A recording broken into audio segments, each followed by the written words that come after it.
Olá, muito boa tarde para o senhor, para a senhora, para o amigo, para a amiga. Boa tarde, meu amigo Percival. Boa tarde, Marcelo. Tudo legal? Melhor agora na sua companhia. Tá tudo legal? Come mingau. Olha aqui. Tá tudo bem? Mingau até que é bom, né? Com aveia. Com quem? De aveia.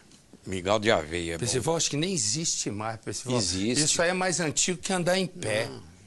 É inacreditável. Vou chegar para perto, senão o diretor ia ficar louco. Aqui. Isso não existe mais não, Percival. Não? Ah, pra falar nisso, tem um monte de gente que mandou, gente amiga, querida, que mandou abraço pra você. Que bom. Quer ver? Bota a foto que tá todo mundo. Ali, ó. Olha lá. Eu ontem fui, o Serginho botou, quase que ele arranca o meu olho, olha lá. Eu ontem fui era uma reunião pra conversar. Aí olha quem apareceu. Vai vendo, ó. No meio tá a nossa querida Graça, que é a dona da Car System, mas não, isso é o que pouco importa.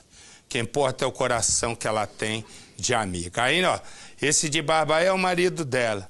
Ali de mão dada é a Rayane, esposa, vou usar a palavra certa, hein? Esposa do Latino, que tá ali rindo, deve ter acertado o jogo do bicho, porque vai rir assim lá longe, né? Aí estão a prima da Graça, Serginho Malandro, eu e a Silva Design. Mas depois eu fiquei sozinho, né? Eu fiquei sozinho depois com o Latino. Mostra a foto de nós dois. Eu falo sozinho, o cara aí de cima, eu vou te contar. O cara aí de cima só não muda de roteiro nem vou falar, porque ia sair um palavrão. Aí eu sentei ali com o meu amigo Latino, né? E a gente começou a conversar sobre a vida.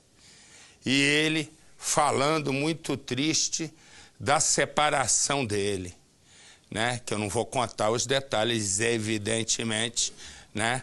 Mas o que eu queria contar era a tristeza que ele está sentindo com a separação, né? Apesar de estar rindo, não sei o quê, mas na hora que a gente sentou aí nesse canto, ele aí começou a contar para mim com calma o que tinha acontecido, como é que é e tal. E eu vou te contar, hein? Faz tempo que eu não vejo esse sujeito triste mesmo, triste. Tava triste, conversava, ria, não sei o quê, mas o nosso Latino, no fundo, o coração dele tá triste. E eu vou contar já por quê, tá bom? Eu volto já. Mas como eu falava, aqui ontem, bota lá, faz favor. Ontem, aqui na casa da Graça Costa, que está aí no meio, né? Aí está a prima da Graça Costa. Ali do meu lado direito está a nossa Silvia Design, ali o Serginho Malandro, o Latino, e a gente contando piada, conversando. Direito aí de branco está o Felipe, marido da Graça, e ali embaixo está, do lado do Felipe, de mão dadas com o Felipe, que está de branco, marido da Graça Costa, que é o que está no meio. Resumo, é a Rayane. Rayane é latino, né? Todo mundo está lendo aí, se separaram, uma história comprida, papapá. Bota nós dois ali. Aí nós dois fomos ali, sentamos, eles vamos levar um lero ali, Marcelo? Eu digo, vamos. Vou contar um pouco da história. É verdade que eu não vou contar aqui a história, né? Porque uma história que um amigo conta para o outro é para ninguém saber, né? Então, mas uma coisa é certa nessa conversa minha ontem com o Latino, uma conversa que demorou muito. O que acontece? Demorou porque a conversa tinha que ser uma conversa falando da vida, falando da alma, falando do amor, falando que casamento, antes de mais nada, é respeito, é compreensão, no momento em que o nosso Latino atravessa uma fase difícil, não é? Uma fase em que ele, nesse momento, né, tem um início de separação que, se tudo correr bem, se Deus quiser, não vai se concretizar. porque é curioso, né? Ele que é, ninguém sabe, todo mundo olha ele com cara de avoado, né? Mas não é nada disso. Inclusive foi chamado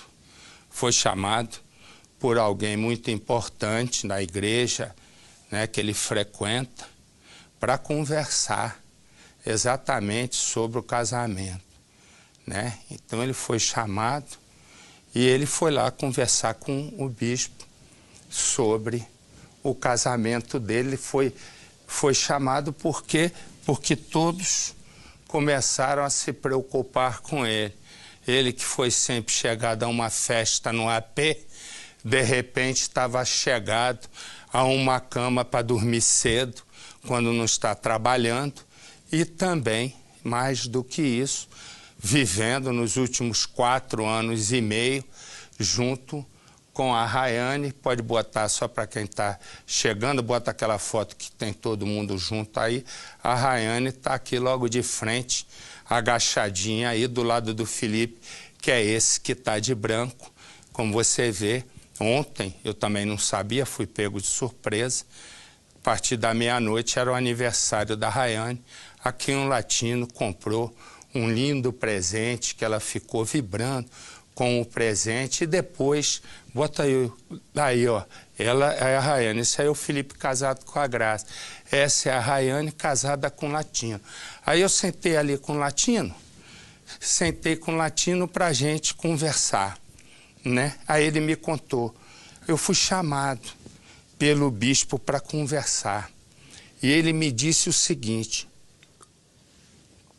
uma coisa que eu concordo.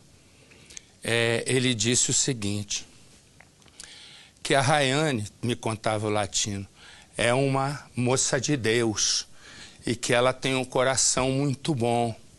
E eu disse para o latino, meu camarada, deixa eu te falar uma coisa, eu não vou poder dizer tudo aqui que eu disse para ele, vou repetir, mas eu contei para ele, eu digo, casar é uma coisa bonita, manter o casamento é uma coisa difícil.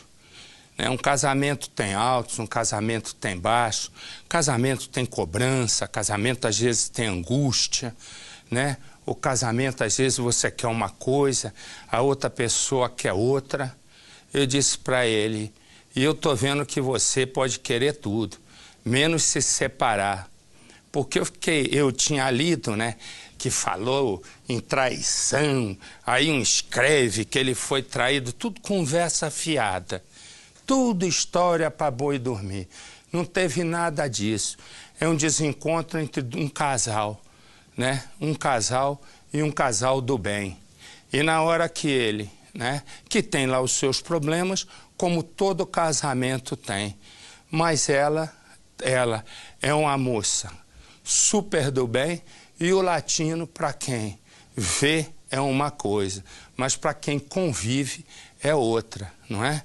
É um sujeito que gosta de conversar, que tem conversa séria, e eu dizia o seguinte para ele, latino, eu disse, meu camarada, deixa eu te dizer uma coisa, você vai se separar, mas por que é a primeira pergunta? A segunda é para quê? Talvez o que você precise, né, e a Rayane também, é vocês sentarem com calma, conversar, ajustar as coisas, ver qual é o problema de um, qual é o problema de outro. Nessa hora que nós estamos conversando, quem chega? A Rayane. Chega e vem, vai, cumprimenta ali, ela ali, pode até fazer, se quiser, um círculozinho que já poderia, isso. Aí ela chega e vem me ver, amigo, e daqui a pouco eu me vi conversando com os dois. E eu espero, né, que Deus, né, tenha, na verdade, abençoado as coisas que eu conversei com a Rayane e com o latino, né, eu espero que Deus tenha abençoado o que eu tenha dito para eles, para que eles possam continuar casados, porque os dois juntos formam um par muito divertido, muito alegre, muito amigo e com um futuro, casamento aí pela frente gigantesco, né? 4 anos e pouco, 1 ano e meio atrás, Um ano e meio atrás eles se casaram. E eu queria dizer aqui publicamente, né, que casamento é um momento em que, mais do que nada, o casal precisa ter, ao longo da vida, compreensão. E um homem se entregar para a mulher e a mulher se entregar para o homem. Então eu espero em Deus, Latino, também a Rayane, que ontem, depois daquela longa conversa que nós tivemos, que eu possa ter, de alguma maneira, ajudado vocês dois a ficarem juntos, porque eu gosto de vocês separados, mas vou ser sincero, eu gosto muito mais quando vocês estão juntos, porque o que eu vejo no olhar de vocês dois é um respeito um pelo outro e um amor um pelo outro. Portanto, eu espero em Deus que vocês consigam ficar juntos, esqueçam as coisas, os problemas que vocês conversaram comigo. Conversem, vão indo, relevem, vão avançando, porque isso é o seguinte, é como uma construção para o fim da vida. Cada dia um tijolinho, e o de vocês, né, toda essa construção começou tão recentemente que eu espero sinceramente, né, que Deus cuide de vocês dois para que vocês continuem, né, sendo um casal feliz, um casal que dá tanta alegria aos seus amigos, e entre eles, pode ter certeza, eu estou incluído. Eu volto já já. E a vida? A vida deve ser feita de amor. E por que eu digo isso? Né? Eu digo isso para contar uma outra história que é desse casal. Bárbara tinha acabado de se separar quando ela conheceu João. Bárbara, a essa altura, já tem uma filha de 2 anos. Ela já tinha tido um casamento. E conhece ele, tal, se casam e, de repente, ela engravida de novo. A vida tem um outro bebê. E aí, de repente, os dois já não se entendem mais. E começam as discussões. E eu sempre digo o seguinte, quando começa uma discussão, se não limpar ali a pedra, aquilo vai juntando, como se fossem camadas de limo. Por uma hora, o casal escorrega. E foi o que aconteceu. Naquela noite, houve uma nova discussão e pela primeira vez, de forma violentíssima, João partiu para cima de Bárbara e bateu na moça, a moça desmaiou e ele decidiu tocar fogo no apartamento. Exatamente isso. Ele decide tocar fogo no apartamento, ela corre para a janela, quando ela volta do desmaio, e lá dentro estão as 2 crianças. Um vizinho vê aquela confusão, o homem, ele parte para cima do apartamento, pegando fogo, João já não está, para salvar as crianças. E aí, o homem entra para salvar as crianças, mas a essa altura, Bárbara tinha caído do 3º andar.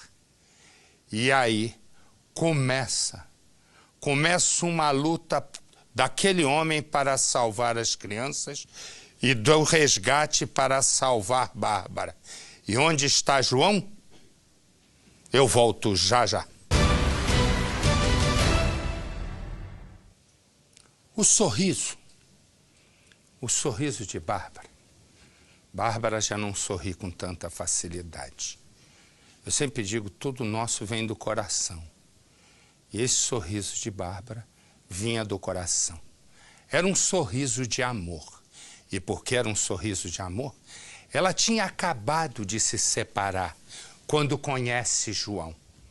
Bárbara já tem uma filhinha de 2 anos, conhece, vai, casa com João e vem um menino. Aí o casalzinho, e de repente as brigas passam a ser diárias. E naquela noite tudo ficaria ainda pior. Uma nova discussão e João parte para cima da esposa que desmaia. João vai até a cozinha e pega álcool, toca fogo no apartamento. Bárbara corre para a sacada para pedir socorro e ela é empurrada do terceiro andar. João foge, deixando ali no apartamento, que começa a pegar fogo, as duas crianças. A menina do primeiro casamento de Bárbara e o filho dos dois. Ele sai correndo e um morador, um homem de quase 80 anos, vê aquilo, sabe que ali tem duas crianças, corre e ele corre para salvar a menina e o bebezinho de 3 meses. E aí, a partir daí, começa uma tragédia. Uma absoluta tragédia que vai fazer com que João acabe preso. Põe no Cidade. O que te incomodava mais, o ciúme ou ele usar drogas? Acho que os dois, né? Penso neles direto, sonho com eles direto. Mas eu sei que nunca vai voltar. Eu não quero que outras mulheres passem também o que eu passei. É muito triste.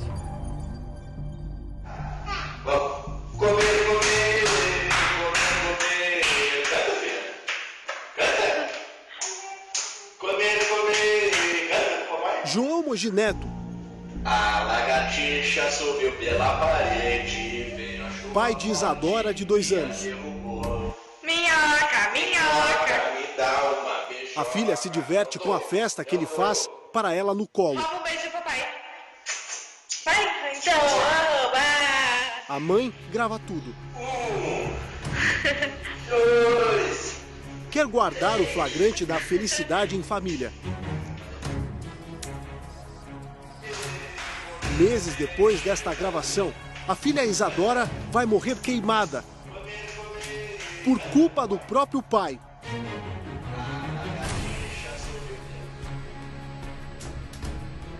Bárbara mal acabou de sair da adolescência, com apenas 20 anos, com uma história de muita dor.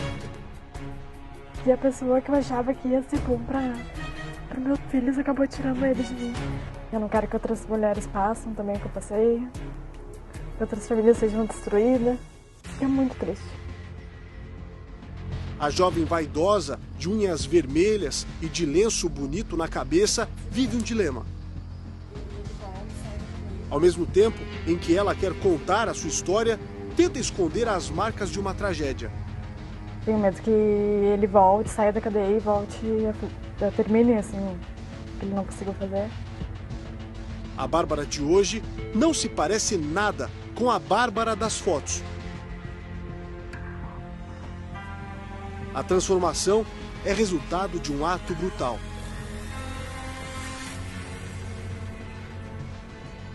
Que colocou um ponto final em um caso de amor e ódio.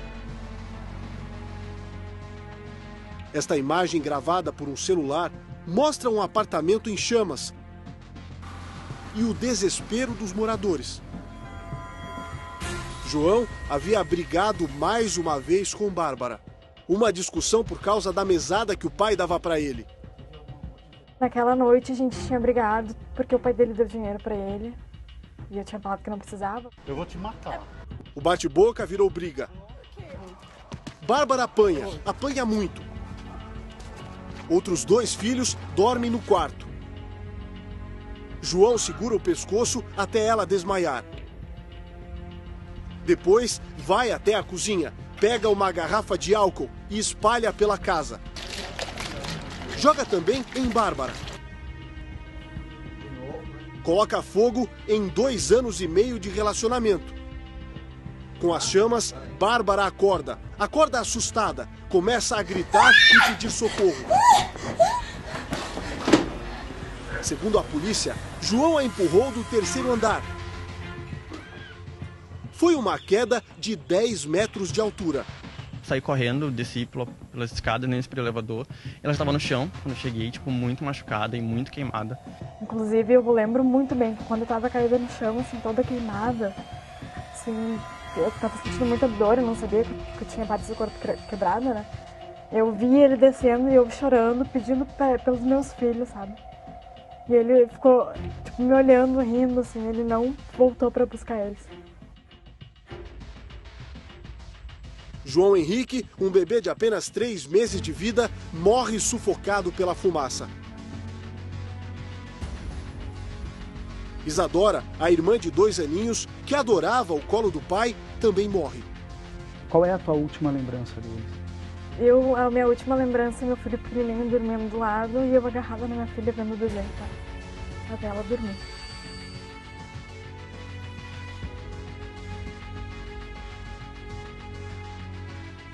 João Henrique nasceu prematuro. Essa foto, meu filho já estava quase ganhando alta da UTI, né? Ele já estava melhorzinho aqui. E na verdade eu nem aproveitei muito, né, ele. Porque ele saiu do hospital, logo depois já aconteceu a tragédia, né? Isadora era uma menina brincalhona que adorava se exibir diante das câmeras. Isso foi uma montagenzinha que a gente fez. Eu pedi pra ela fazer umas caretas, mas ela tava com sono. Mas ela adorava tirar foto, fazer vídeo.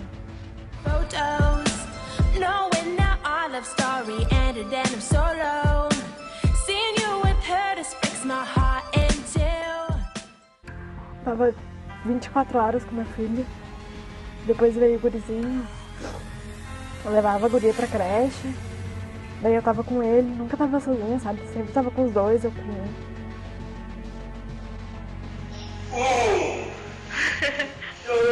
Mas, afinal, em que momento um pai carinhoso, emocionado com o nascimento do filho, apaixonado pela mulher, se transforma em um assassino furioso? João é um homem de várias faces, moreno e tatuado, com pinta de bad boy. Chegou a ser loiro? Afinal, qual era o verdadeiro João? O João era um guri que estudava até então, parecia ser uma pessoa interessada, uma pessoa de bem. A gente se tornou muito amigos, depois a gente começou a namorar. Logo em seguida já fui morar na casa dele. Ficaram quanto tempo? Eu fiquei, acho que direto assim, 1 ano mais ou menos. As fotos revelam um casal feliz. Ele decide assumir Isadora, fruto de um outro relacionamento da mulher. Tudo corria muito bem entre o casal, mas com o tempo, João passa a mostrar um ciúme doentio. Não suporta ver a jovem linda chamar a atenção de outros homens. Chega a alugar um apartamento em frente ao trabalho de Bárbara, só para vigiar cada passo dela. Ele chegou a se hospedar ali, tipo, diariamente, pra ficar cuidando do horário que eu entrava, que eu saía, sabe? Ele se torna violento, começa a bater na jovem e a destruir tudo que a deixa bonita. Minha irmã sempre tentou omitir o que estava acontecendo, porque ela acreditava, da maneira dela, que ele ia mudar em algum momento. Então nós nunca ficamos sabendo pela boca dela.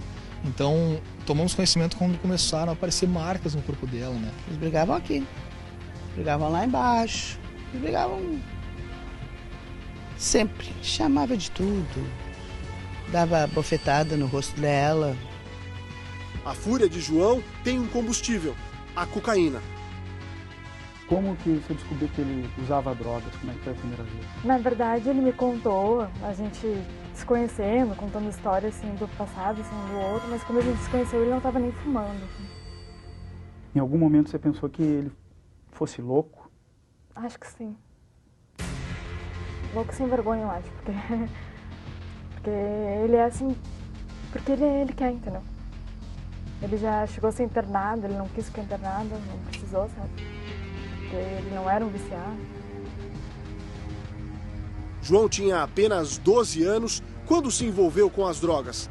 Da cocaína passou para o crack, parou de trabalhar, iniciou 2 faculdades, mas não terminou nenhuma. Ele também era agressivo com os pais e o próprio padrasto. Ele chegou a bater na mãe dele, no padrasto, quebrou até uma costela do padrasto dele. Isso tudo não, estando drogado. E a mãe dele nunca concordou com isso e tocou ele de casa, né? Daí ele foi morar na casa da avó. E eu fiquei na casa da mãe dele com a minha filha. A mãe dele chegou a dizer para você se afastar dele? Chegou, ela sempre falou que eu não merecia aquilo, que merecia coisa melhor, que ela ia me apoiar também, que ele não ia mudar. Este é o apartamento onde tudo aconteceu, número 331. Ele ficou fechado por 4 meses e agora passa por reformas. É um apartamento de 1 quarto, tem uma sala bastante ampla, foi dessa sala aqui, por essa janela, que a Bárbara foi jogada, e aqui ao lado o quarto, onde estavam as 2 crianças. O apartamento já está quase todo reformado, mas a gente ainda consegue observar algumas marcas do incêndio, principalmente nas portas. É o caso dessa aqui, ó, a gente vê que ainda está tudo preto, parece carvão mesmo. Os pedreiros da obra dizem que é difícil trabalhar no apartamento. Alguns acreditam que o local está amaldiçoado e que vários colegas desistiram de trabalhar bem ali. Outro rapaz tinha pintado antes da gente vir, para a gente poder suportar ali dentro. Já teve outros começando a trabalhar e não aguentaram, largaram. Desistiram do trabalho por não aguentar a pressão, né, de saber o que aconteceu no apartamento. Foi bastante cruel no início. Um vizinho de 76 anos também morreu tentando salvar os filhos de Bárbara. Muita gente se mudou do condomínio depois da tragédia. Eu fico chocada só em entrar e sair e me lembrar que ali um homem botou fogo na mulher, jogou pela janela e morreram 2 crianças. João foi denunciado por 3 homicídios. O advogado dele entrou com um pedido de exame de insanidade mental. Quer que João seja transferido para um hospital psiquiátrico. O teu sentimento por ele hoje, qual é? Sinto raiva, assim, sabe? Fico muito triste, assim, por tudo que aconteceu. Sinto pena também, sabe? Se ele pedisse perdão. Não tem como perdoar a pessoa que matou meus filhos. Ele tentou me matar, né?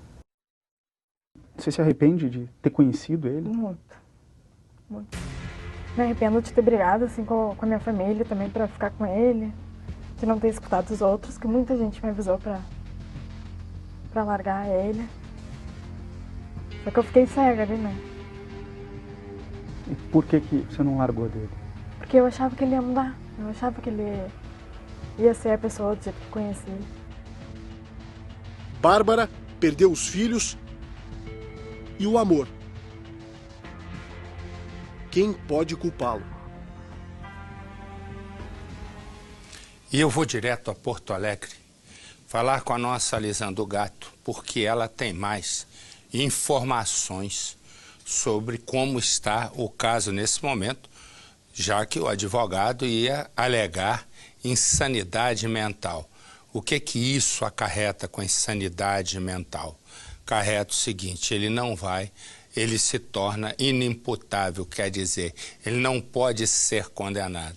E ele vai para o manicômio judiciário e daqui a 3 anos ele vai então passar por uma junta com psicólogo, psiquiatra, assistente social, o chefe de disciplina do local para dizer se ele pode voltar ao convívio. Hoje em dia, cada vez é mais difícil a justiça aceitar essa questão da insanidade mental, né? Exatamente porque tira o sujeito da condenação. Mas a nossa Lisandra, desculpa, eu me prolonguei um pouco. Lisandra, boa tarde, diga lá.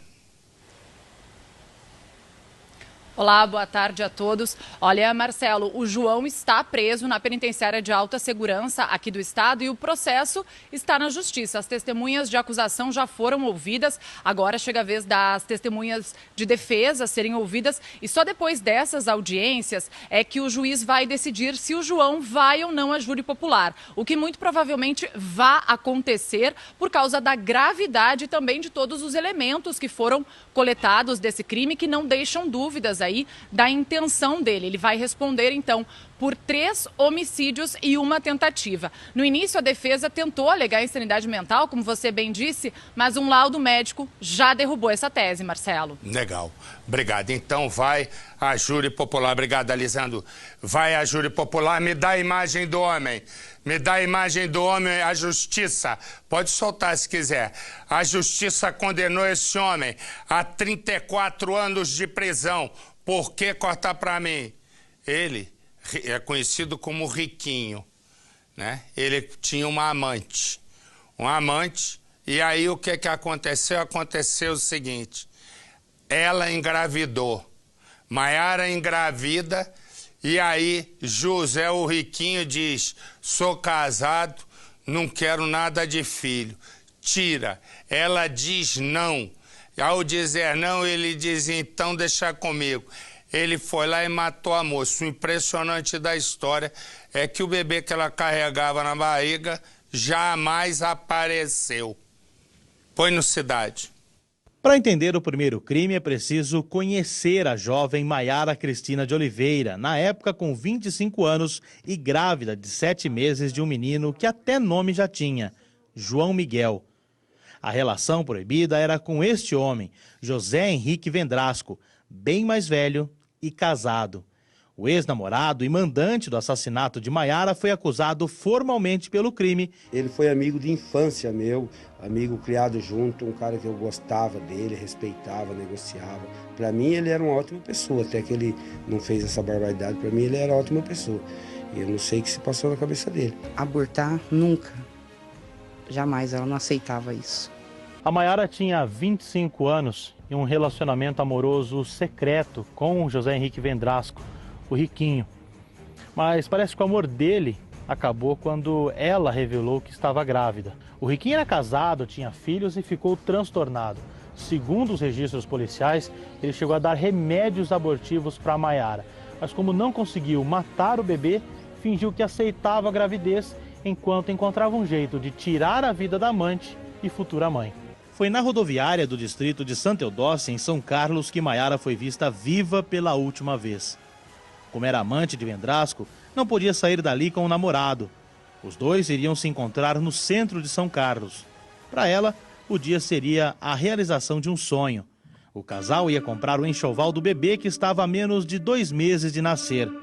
Para ele, era a concretização de um plano cruel, arquitetado há várias semanas. O que José Henrique não sabia é que a mãe da jovem tinha conhecimento do relacionamento dos dois. Ela se tornou peça-chave no processo para transformar Riquinho no principal suspeito do crime. Vendrasco levou Maiara até essa estrada de Leme. Aqui surge um novo personagem, Vander Fabiano Silveira, ex-presidiário. Foi ele quem trouxe a arma até o local do crime. O rapaz poderia ter sido contratado como matador de aluguel ou simplesmente ter entregado o revólver sem saber o que Vendrasco faria com ele. Em depoimento, Vander Fabiano, o suposto matador de aluguel, negou. Disse apenas que vendeu a arma para Vendrasco por R$ 1.500 sem saber o que Riquinho faria com ela. Maiara foi morta com vários tiros nas costas, num canavial em Leme. Encontrada no fim da tarde, tratada como indigente, chegou a ser enterrada e, para surpresa de todos, o filho João Miguel, que carregava na barriga, desapareceu. Fila para entrar, segurança reforçada e salão do júri lotado para acompanhar o desfecho do caso que chocou a região de São Carlos. Para a família de Maiara, o dia foi de muita expectativa e um só desejo.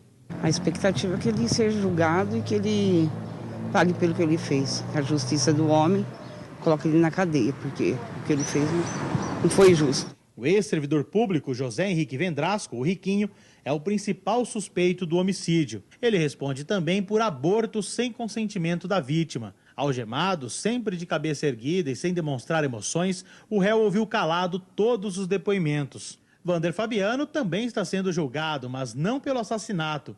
Ele esteve no local do crime para entregar o revólver que Riquinho teria usado.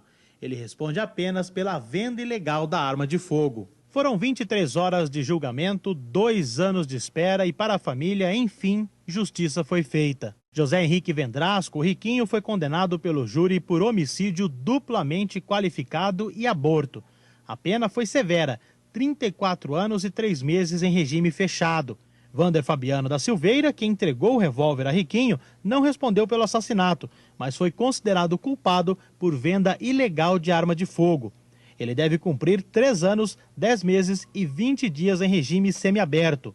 Os 2 réus ainda podem recorrer da sentença. Maiara Cristina de Oliveira, de 25 anos, estava grávida de 7 meses e foi assassinada por Riquinho com vários tiros no dia 3 de janeiro de 2013. O corpo foi encontrado por um agricultor na zona rural de Leme. A jovem foi enterrada como indigente, sendo reconhecida pela família e exumada mais de 1 semana depois.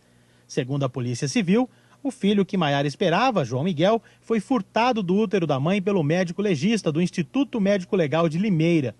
Ele e sua auxiliar foram investigados por 2 anos. Segundo a Secretaria de Segurança Pública, o inquérito já foi encaminhado para o Tribunal de Justiça de Piracicaba. O caso segue em segredo de justiça. Até hoje a gente se pergunta onde o João Miguel foi parar. O que fizeram com ele? E ninguém tem resposta. Ninguém tem resposta para o bebê que hoje estaria, ou tem, quase 2 anos de idade. E de Ribeirão Preto eu vou falar com a nossa Ludmila Winehouse, que tem mais informações. Boa tarde, Ludmila. Boa tarde, Marcelo. Boa tarde a todos. A gente viu na reportagem que a família ficou feliz com o resultado do julgamento, 34 anos de prisão em regime fechado para o Riquinho, mas a expectativa para a família, Marcelo, é o julgamento do médico legista e da auxiliar do IML de Limeira, já que o corpo desapareceu. Muitas perguntas ainda estão sem respostas. João Miguel, como ele foi retirado do útero da mãe, para onde foi levado? Esse caso segue em segredo de justiça, mas a família está na expectativa desse julgamento porque quer saber o que aconteceu com o feto, já que foi confirmado que a Maiara estava grávida de 7 meses, ela teria feito um exame um dia antes de ser morta. Valeu, obrigado, Ludmila. Fica com Deus, um beijo. Me dá a imagem do preso. Vamos, meu filho, que o negócio é ligeiro. O homem que você está vendo, ele está preso porque ele matou a mãe e 2 filhas. Ele é traficante porque ele matou dívida de drogas. Põe no Cidade. O suspeito chegou à delegacia com as mãos e pés algemados. Segundo a polícia, Márcio Rodrigues Ferreira, o Marcinho, é um homem perigoso que não poupa nem mesmo as companheiras. Ele é um dos suspeitos de matar 3 mulheres no Barreiro, em Belo Horizonte. O crime aconteceu no dia 5 de março de 2011. Thelma Câmara de Queiroz, de 38 anos, e as filhas dela, Laiane Tatiana Câmara, de 19, e Tainá Tamires Câmara de Queiroz, de 16, foram mortas. Durante as investigações, a polícia descobriu que Laiane tinha um relacionamento com um criminoso e guardava drogas dentro de casa para ele. Só que a mãe, a Thelma, era usuária e acabou consumindo os entorpecentes. Os traficantes, então, passaram a cobrar a dívida de R$500 de mãe e filha e deram 24 horas para que elas arrumassem o dinheiro. É claro que elas não conseguiram e durante a madrugada eles foram até a residência da família para cobrar com a vida delas. Tainá, a menor de 16 anos, nada tinha a ver com a história. A Laiane e a Thelma foram levadas até a linha férrea do bairro Solar do Barreiro, juntamente com a irmã mais nova, a adolescente Tayana, que morreu por conta de estar no local errado e na hora errada. Gercival Bispo Xavier, de 42 anos na época, segundo a polícia, era o chefe do tráfico na região. Ele teria participado do assassinato e está foragido. O delegado acredita que o homem esteja usando o nome falso. O suspeito, que na época era menor, ainda de acordo com o delegado, teria assumido o assassinato de mãe e filhas. Ele está solto. Outro participante do triplo homicídio é Marco Antônio de Brito, o Zé Galo, que está preso em Ribeirão das Neves. Marcinho nega as acusações Deixa eu dizer uma coisa, esse aqui, ó, que tá descendo ali, tá assinando um BO. Eles têm uma especialidade. Ui, quase caí. São quatro assaltantes, eles roubam casa. Mas aí tem uma coisa que eles fazem. Eles têm, quando acabam, eles olham, táxi, pode vir nos buscar. Resumo, eles fogem num táxi, por quê? Para não levantar suspeita. E o taxista faz parte da quadrilha. Põe no Cidade. Imagens de monitoramento mostram quando o táxi se aproxima do local do crime. O motorista Rodrigo Rafael Martins, de 33 anos, é apontado pela polícia como um dos integrantes de uma quadrilha especializada em roubo a residências. Mas a participação do taxista só foi descoberta após a prisão em flagrante dos 4 comparsas. Marcelo Júnior, de 21 anos, Gabriel Cruz, de 19, Jonathan da Silva, de 20 anos e Lucas Dias, de 18. Todos antigos conhecidos da polícia. Foram 3 roubos em 3 dias, todos aqui no Embaré, o importante bairro residencial de classe média em Santos. Na última das ações, os criminosos invadiram esta casa e fizeram os moradores reféns por pelo menos 3 horas. De acordo com o delegado responsável pelo caso, a ação foi bastante violenta. Com os criminosos, a polícia encontrou este aparelho celular e no histórico de ligações estavam diversas chamadas para o Neguinho Táxi, apelido de Rodrigo. Só depois de ter acesso a estas imagens, a polícia acabou confirmando a participação da quadrilha em outros 2 assaltos. Nós estamos reunindo elementos, mas tem indícios que ele também tenha ocorrido dessa mesma forma. Ou seja, o táxi para nas proximidades, a quadrilha desce e rende a pessoa quando está entrando na garagem e lá eles retiram todos os bens das pessoas. O delegado explica ainda que a utilização de um táxi no momento do crime e na fuga é justamente para não levantar suspeitas. É o tipo de situação complicada para a vítima, né? Porque a segurança ela não se vê de alguma forma, a partir do momento que vem um táxi ali parado, ele não se atém a essa cautela de perceber que existem as pessoas e imagina que são passageiros normais. Os criminosos que invadiram as residências foram presos em flagrante e continuam à disposição da justiça. Já o taxista teve a prisão temporária decretada. Essa aqui chama a Luana. O que ela faz? Ela vai e diz assim, dessa vez ele não vai fazer isso de novo. Dessa vez ele é Roberto, o marido. O que acontece? Aí ela vai, pega um negócio, coloca debaixo do travesseiro e fica quieta. Tem 2 filhos. Aí chega o Roberto, que quando bota ali, ó, essa cara que você tá vendo aí, ó, ela, tá vendo? Ele atrás, ele sentava mamona nela.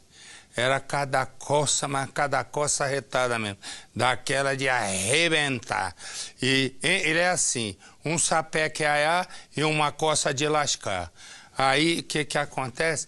Ela diz, agora comigo não. Aí ele chega, manguaçado mesmo, bebeu tudo. Aí chega e vai parte para cima dela.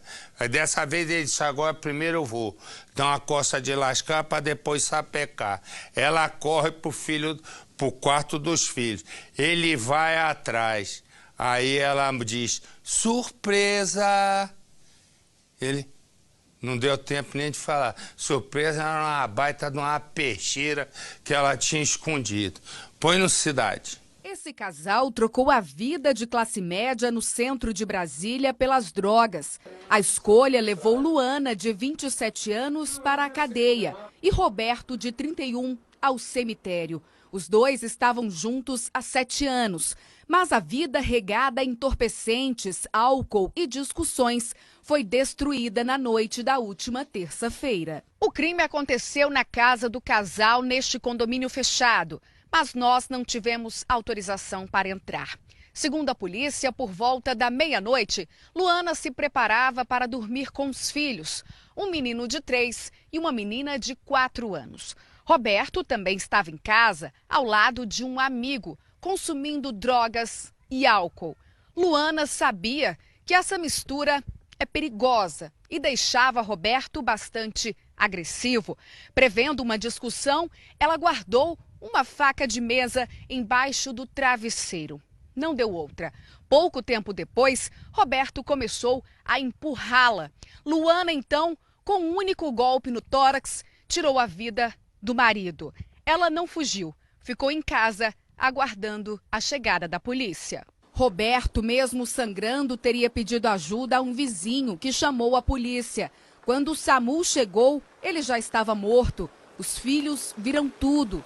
De acordo com a soldado que registrou a ocorrência, eles ficaram em estado de choque, assim como Luana. Eles não entendiam direito o que tinha acontecido, mas perguntavam muito pelo pai, viu a mãe chorando, ficaram um pouco assustados por não conhecer a gente, e a gente teve que ir conversando para se aproximar mais das crianças, mas eles não entendiam direito o que tinha acontecido, perguntavam se o pai ia ficar bem. Segundo o delegado que cuida do caso, Luana disse que não tinha intenção de matar o marido, queria apenas afastá-lo para não apanhar, como sempre acontecia.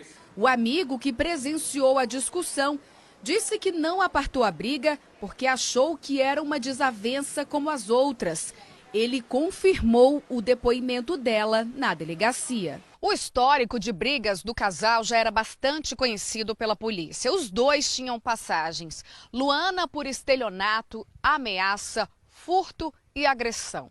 Ela teria agredido a própria avó e furtado a casa dos sogros para vender os produtos e comprar drogas. Segundo a polícia, Luana também adotava animais e os vendia. Dinheiro também para consumir entorpecentes. Roberto tinha 3 passagens pela Lei Maria da Penha. Ele era acusado de agredir Luana. Mas mesmo com todo esse histórico de agressões, Luana não teria agido em legítima defesa, segundo o delegado. Depois de registrar a ocorrência contra o marido, Luana sempre voltava para ele. Por isso, medidas protetivas não podiam ser cumpridas. Ela e Roberto foram internados em clínicas de reabilitação, mas não ficaram muito tempo. Ela havia abandonado a faculdade e ele não trabalhava. Nas ruas cometiam crimes juntos para comprar drogas. Como moravam há apenas 15 dias nesse condomínio fechado, nenhum vizinho quis comentar sobre o caso. Luana já está no presídio feminino. Ela deve responder por homicídio simples. A pena vai de 6 a 20 anos de detenção. Segundo o delegado, o inquérito ainda está na delegacia e outras testemunhas serão ouvidas. Enquanto isso, Luana deve aguardar o julgamento presa. Deixa eu dizer uma coisa. Wildes e Cíntia. Wildes e Cíntia são colegas de trabalho num açougue, né? E ele tem um apelido, Risca-Faca, porque ele é muito hábil no trato com a carne. E ela trabalha no caixa. De repente, os dois se apaixonam e decidem se casar. E no começo foi tudo lindo, até que Cíntia descobriu o primeiro segredo do marido. Ele é viciado em drogas. O negócio chega num ponto que ele começa a vender tudo dentro de casa. Ela dá a mão para o Wildes e o leva para clínicas de reabilitação, tenta de todas as maneiras tirá-lo das drogas, mas ele não consegue. Naquele dia, há uma discussão grande. Naquele dia, ela vai descobrir, Cíntia descobriria o outro segredo de Wildes, porque o apelido era Risca-Faca. Uma história que começa assim.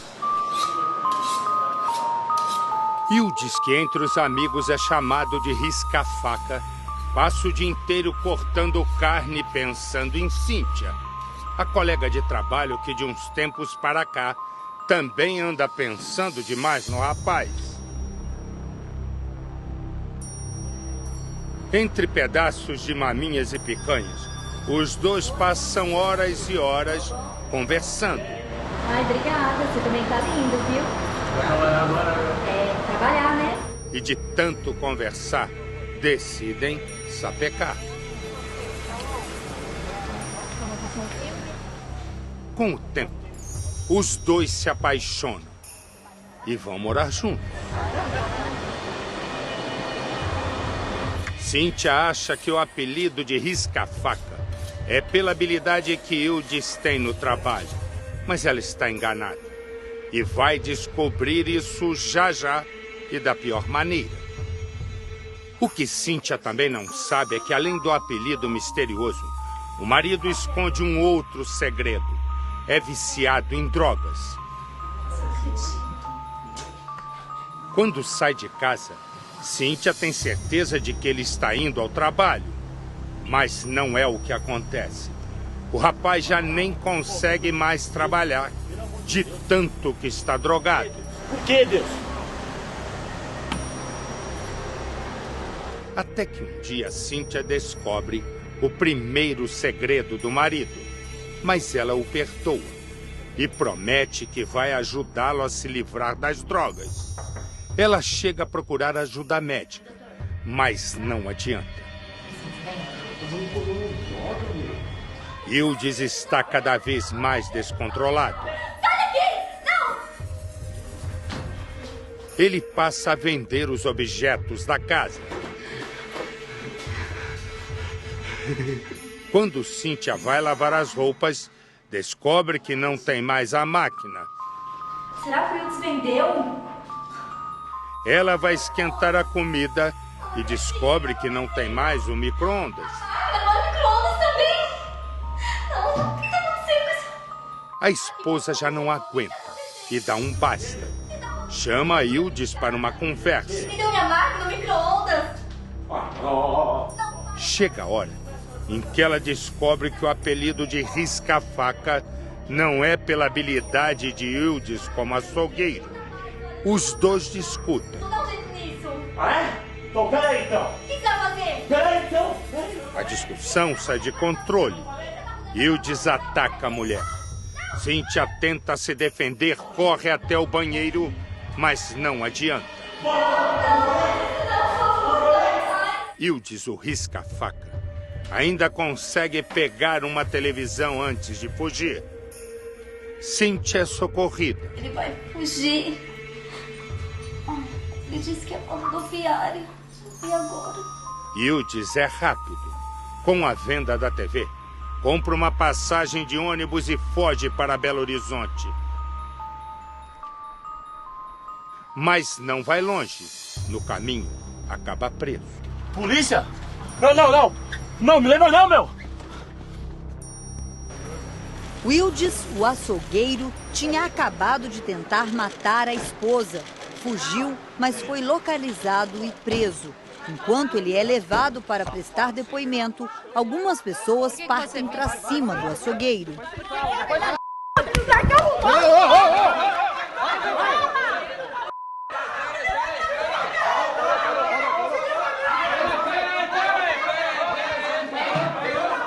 Já do lado de dentro da delegacia, a mãe da vítima não aguenta, chora.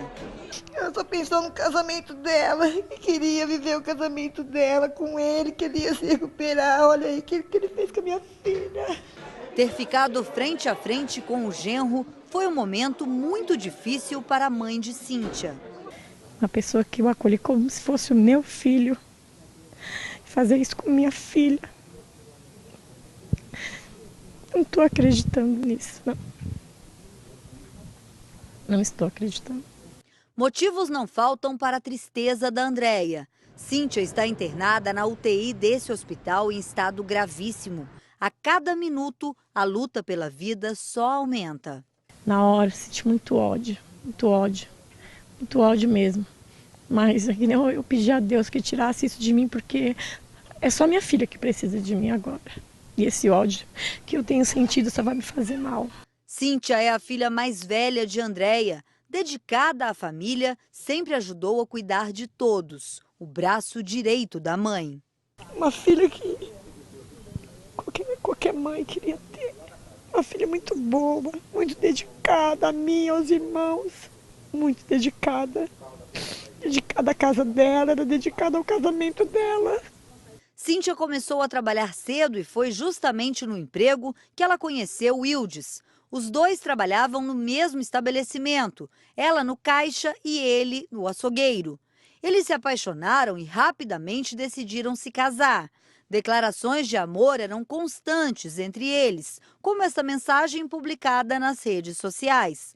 Segundo a família da vítima, Cíntia descobriu que o Wildes era usuário de drogas. Ela tentou ajudar o marido a largar o vício, mas não conseguiu. Foi aí que começaram as brigas do casal. Em frente à casa onde aconteceu o crime, o padrasto, que tenta ser forte, consola a esposa, mas também desaba.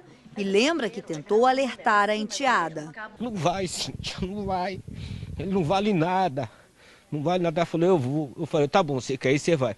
Me dá uma qualidade dele, daí eu vou deixar você ir. Ela abaixou a cabeça para mim e falou, ele não tem nenhuma qualidade. Eu falei, como é que vai, meu Deus do céu? Eu saí com uma pessoa que não tem uma qualidade na vida. O casal namorou cerca de 2 anos. Depois do casamento, pelo menos 7 meses, os dois ainda moraram com a mãe da Cíntia, uma casa que fica nessa rua. Durante este tempo, a Cíntia tinha medo de contar que estava sofrendo agressões por parte do marido. Na tentativa de evitar o pior, o padrasto conta que chegou a conversar com Wildes. E cansava de falar, próxima vez que ele relasse a mão, encostasse a mão nela, ele ia arcar com a responsabilidade. Mas não adiantava, daí ela ficou com medo, aí ela era agredida e não falava com a gente. Ela não falava com nós.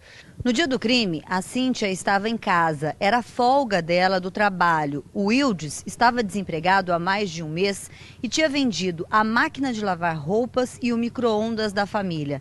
Ela descobriu que ele tinha feito isso e foi questioná-lo. Momento que eles tiveram uma discussão. Este é o imóvel onde eles moravam. Eles estavam no quarto dela, tentou correr para o banheiro, correu dele, mas não houve tempo.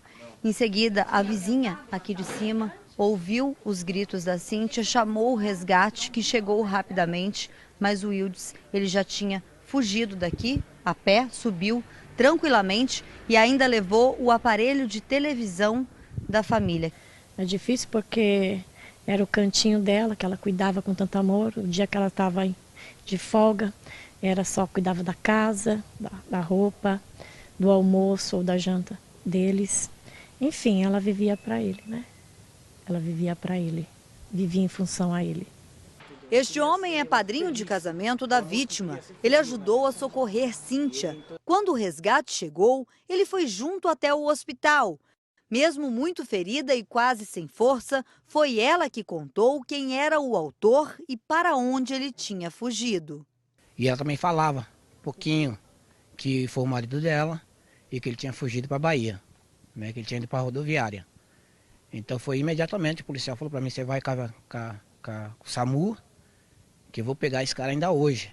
Segundo a polícia, o Wildes precisava de dinheiro para continuar a fuga. Foi então que ele vendeu o aparelho de televisão que ele tinha pegado de dentro da casa. Com o dinheiro, ele veio direto para o terminal rodoviário. Aqui, ele chegou a comprar uma passagem com destino a Belo Horizonte. Os policiais vieram para cá e descobriram isso. Imediatamente, foram para a rodovia. Quando estavam na Fernão Dias, altura da cidade de Camanducaia, já em Minas Gerais, os policiais interceptaram o ônibus e prenderam o Wildes. Eu espero que eles fiquem muito tempo presos, porque o que ele fez não tem perdão, nem aqui e nem de Deus. Wildes teria dito na delegacia que achava que a mulher tinha arrumado outra pessoa, por isso teria atacado a esposa. A melhor amiga de Cíntia diz que a vítima só vivia pelo marido. Há alguns meses, ela tinha aceitado o Wildes de volta, depois de uma rápida separação. Ele é um monstro. Ele não tem coração, ele não tem alma, ele não existe. Ele simplesmente ele é um monstro. E para mim, não tem como distinguir o que ele é. Eu me perguntei para mim mesmo como que ele teve coragem. Porque a minha filha deixou de viver a vida dela para viver a dele. Minha filha só cuidava dele, minha filha só queria o bem dele. Tratava como se fosse o filho dela, que nem filho ela tem. Para ver se ele se libertava dessa maldita droga. E o que ele fez com ela foi isso.